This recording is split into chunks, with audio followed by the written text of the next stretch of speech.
once you get to 11th grade, you could actually get a membership to American Center. And that was like, whoa, and that's what we did. That's where I read some of my first astronomy books. Because astronomy books were not that easy to get in Pakistan, or magazines from there.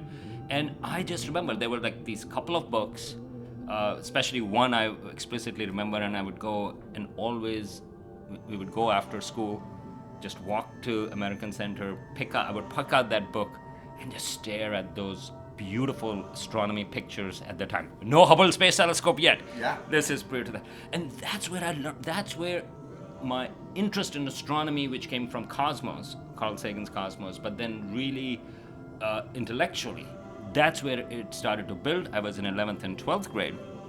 And in some ways, that would have been the end of the story. And by the way, that's where I looked for colleges to apply. Like, there were these books, no internet. There were these books that you go through, which colleges to apply, and so on and so forth. But there was another connection as well, because I was, obsessed with astronomy, and I started with the help of a couple of other people, the first astronomical society in Pakistan. I see pictures you brought out here when you were 17 years old, working with all these grown-ups, putting together this astronomical society that you as a teenager started. That's so great. Yeah, and it was fun, but partly this society also came about through American Center, because every Wednesday at 3 p.m., and I still remember it, there was a small but nice auditorium inside the American Center, and they would run NASA films. 3 to 4. There would be NASA films that would be playing. Was it part of propaganda, Cold War, da-da-da-da-da? Yes, and yes. But it was also fascinating. It was also inspiring. It was also about exploration. It was also about, the narrative would be about humans going to space and things like that. So yes, USAID has multiple faces.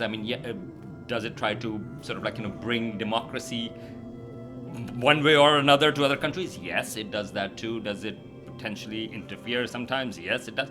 But it also does a lot of good work, from all the way from humanitarian aid in Africa and other places, all the way to just simple inspiration for young minds. That is also what USAID is doing. Yeah, if we're going to waste our tax dollars outside of the country, I'd much rather waste it on a library and showing NASA films in Karachi than dropping bombs on anybody anywhere.